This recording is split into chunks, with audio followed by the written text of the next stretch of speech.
بسم اللہ الرحمن الرحیم الحمد للہ رب العالمین والصلاة والسلام علی سید المرسلین۔ ہمارا فیضان تجوید کا سبق جاری و ساری ہے، اور ہم مخارج کا بحث پڑھ رہے تھے۔ ٹوٹل مخارج 17 ہیں، جن میں سے ہم نے 11 مخرج تک ہم نے گزشتہ درس کے اندر پڑھا تھا۔ 9واں، 10واں، 11واں یہ ہم نے، بلکہ 7ویں سے 7واں، 8واں، 9واں، 10واں، 11واں، تو یہ ہم نے مخارج گزشتہ سبق کے اندر پڑھے اور ان کی وضاحت بھی عرض کی ہے۔ آج 12واں اور 13واں اور جو آگے شفتین والے مخارج آ رہے ہیں، شف حروف شفویہ یا شفوی مخارج جنہیں بولا جاتا ہے، تو وہ بھی انشاءاللہ پڑھیں گے۔ تو 12ویں مخرج کے بارے میں بتا رہے ہیں کہ زبان کا سرا اور ثنایا، زبان کا سرا اور ثنایائے علیہ کے اندرونی کنارے، یہ 12واں مخرج ہے۔ زبان کا سرا یعنی زبان کی جو نوک ہے وہ، اور ثنایائے علیہ اوپر والے جو ثنایا دانت ہیں سامنے والے، تو ان کے اندرونی کنارے، اندرونی کنارہ، یہ 12واں مخرج ہے۔ اس سے ذو 3 حروف ادا ہوتے ہیں: ذو، زال، تا، ذو۔ ذو کو تھوڑا سا موٹا کریں گے، حروف مستعلیہ میں سے نا۔ ذو، زال، زال، تا، تا۔ زبان کی نوک، زبان کی سرے کو ثنایائے علیہ کے جو اندرونی ہے نا ان کے ساتھ ملائیں گے۔ ذو، زال، تا، تا۔ ٹھیک ہے، ان سے یہ حروف ادا ہوتے ہیں۔ ان حروف کو حروف لسویہ کہتے ہیں، حروف لسویہ ان حروف کو کہتے ہیں، یعنی ذو، زال، تا کو۔ 13واں مخرج ہے زبان کی نوک اور ثنایۂ سفلی، نیچے والے جو ثنایا دانت ہیں، زبان کی نوک اگر ثنایۂ سفلی کے کناروں کناروں کے ساتھ، لیکن ثنایۂ علیہ کا اتصال بھی ہوگا، مع اتصال ثنایۂ علیہ، یعنی جو اوپر والے دانت ہیں ان کے ساتھ تھوڑا سا اتصال بھی ہوگا، لیکن جو ثنایۂ سفلی ہے اس کے کناروں کے ساتھ زبان کی نوک ملے گی۔ اس سے صاد، صاد، صاد، ثنایۂ سفلا کے کناروں کے ساتھ زبان کی نوک کو ملائیں: صاد، صاد، ز، ز، سین، سین۔ ٹھیک ہے، تو یہ 3 حروف ادا ہوتے ہیں 13ویں مخرج کے ساتھ۔ ان حروف کو حروف اصلیہ کہا جاتا ہے، حروف اصلیہ۔ تو یہ 13 مخارج تھے جن کا جو دانتوں کے ساتھ جن کا تعلق تھا، سب کا تو تعلق نہیں تھا، لیکن 7ویں مخرج سے لے کر 13ویں مخرج تک ان کا تعلق جو دانتوں کے ساتھ ہے۔ آگے ہونٹوں کے ساتھ جو تعلق رکھتے ہیں حروف، وہ بیان کرتے ہیں۔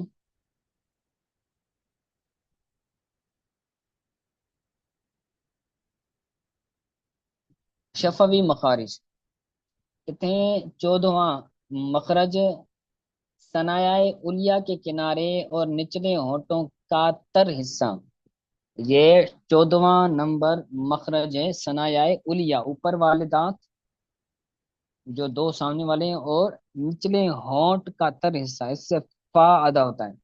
نچلے ہونٹ کا جو تر حصہ ہے اس کو جب ثنایۂ علیہ کے ساتھ کے کنارے کے ساتھ ملائیں گے تو یہ فا ادا ہوگا، فا۔ 15واں مخرج ہے دونوں ہونٹ، اب اس میں دانتوں کا عمل دخل نہیں ہے۔ یہاں سے 3 حروف ادا ہوتے ہیں: با، میم، واو۔